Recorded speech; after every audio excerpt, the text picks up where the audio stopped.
Hey everyone, higher running coach and Hoke Athletes H. Kende here with another Training Talk Tuesday. I forget what episode it is, I'll list it there, but thanks for all your questions and comments on last week's video. I try to get these out every week, sometimes it takes 2 weeks, but bear with me. The top voted question that I think is a great topic, Training Talk question, you commented on here a bit before, but how much emphasis should a marathon runner put into training on tired legs? I find that the balance between providing my body with rest days versus training on tired legs a bit of a mystery.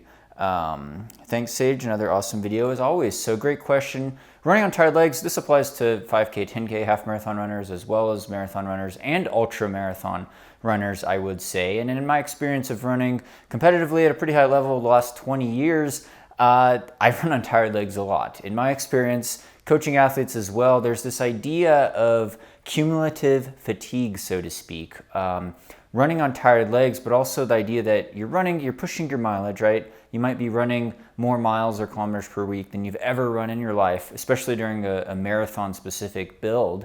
And then you're also doing workouts, not just easy, slow miles, not just LSD, but you're sprinkling in maybe some track sessions. You got repeat kilometers, or you're doing some tempo runs, right? 20-minute tempo run, 85% effort. Then you've got some specific long runs, and at higher running, we do some pretty high quality long run workouts. They're not just going the distance or time on feet. Sometimes they are, but we're sprinkling in some quality, so you get very, very tired.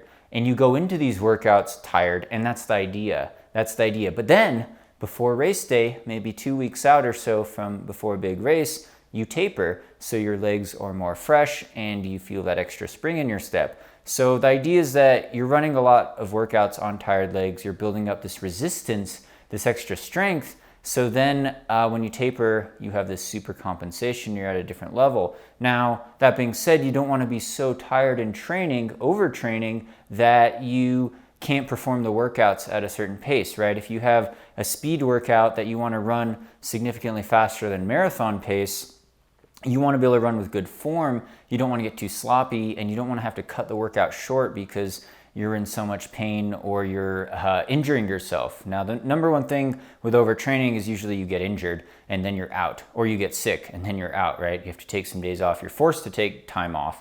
But the other aspect of overtraining is pushing yourself too much with cumulative fatigue, and realizing that's not just coming from the running training. That could come from not getting enough sleep. It could come from a poor diet, not hydrating enough. It could come from work-family stress, right? We talk about that a lot, how these other stressors influence how we feel when we run. Now, I will say, it's not all rainbows and unicorns and happy times and sugar-coated candy, la-di-da days all the time. I don't spring out the door every step. Most days I wake up and you feel pretty stiff. I used to joke in high school, I was pretty serious, that I felt like an old man walking down the stairs every morning because of my running, right? I was running up to 70 miles a week in high school. What is that in kilometers? Like 110, 115. And, I was doing hard track workouts, repeat 400s. I'd be very, very sore for days, and the mileage and everything would tire me out. And so a lot of days, the legs are a bit stiff. I'm maybe, it's not limping in the morning, but the legs are stiff walking downstairs in the morning. And when I start running, even if it's an easy recovery day, I start off the first mile really slow and shuffle and feel low on energy. And my legs are stiff and feel like cement bricks a lot of times. A lot of times there's no runner's high, right? Is it a myth? You feel good sometimes, you get a state of flow. But most days are not epic, we'll put it that way.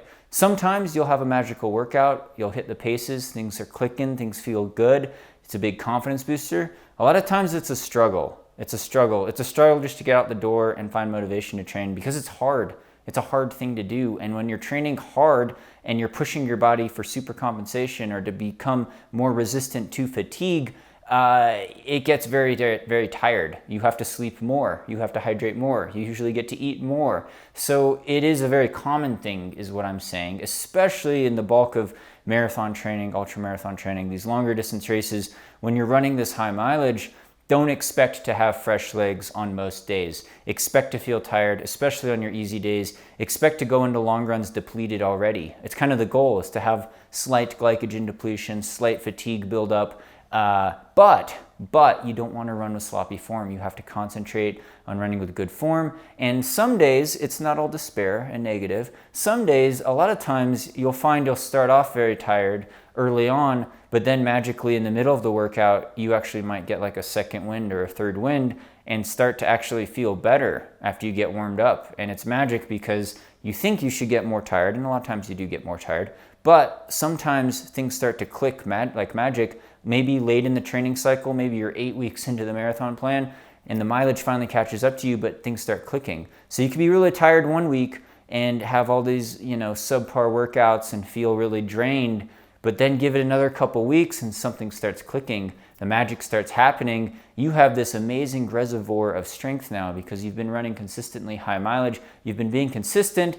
Maybe you haven't been running super well, super fast on all these workouts, but you've been doing the right amount, just enough intensity so that your body has adjusted. And all of a sudden, you could go farther at the same pace, at a lower heart rate or the same heart rate, and it doesn't feel as bad. And mentally, you're tough because you've gone through these challenges. You've gone into these 20-mile long runs or 32K long runs on tired legs. The cumulative fatigue effort, so to speak, has allowed you to become stronger because, believe me, in the last 10K of the marathon race, you're going to have to face that. And if you're really pushing yourself to 100%, it's about just holding on. You don't have to speed up necessarily, but you have to try to hold on as much as possible and not hit the wall really hard or fade really hard or get a leg muscle cramp, very common as well, because your muscles are primed, they're strong, and you've checked all the boxes, so to speak. So yes, it is quite common to have that balance of running on tired legs. A lot of times when I wake up in the morning, my legs are often very stiff,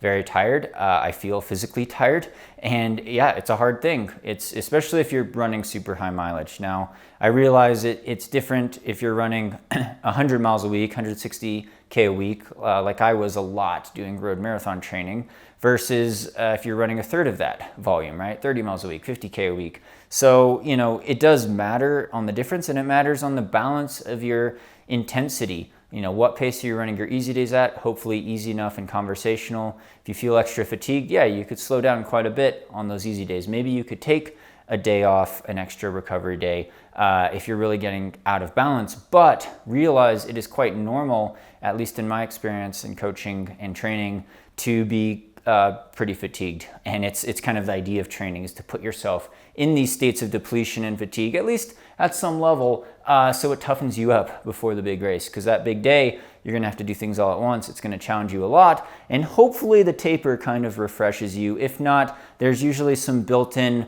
rest weeks or lower mileage weeks in the middle of a lot of our higher running training programs that allow you to kind of reset things. But the fatigue ebbs and flows, the strength, the super compensation, so to speak, how your body adapts and evolves to become stronger to these new challenges. Yes, it requires some stress. You just don't want it to become too much of a de-stress, right? Or to cause an injury or illness. So it's a fine line, it's a fine balance. Sometimes it takes some figuring out, but it's a great question and something we try to build into our higher running training programs. Any service, any distance, that is a business plug. Check it out. Also check out Coach Sandy's channel, Running Wild. Subscribe on here. Like these videos if you like these types of videos. Again, comment below with future training talk topics you'd like to hear about. Check out my playlist. I've covered a lot of topics over the last 12, 14 years on here. So shout out to title sponsor Hoka, keeping the dream alive. Got UTMB in 2 weeks. Hope you're doing well. Again, thanks for subscribing on here. Thanks to the Patreon supporters for really making this channel possible.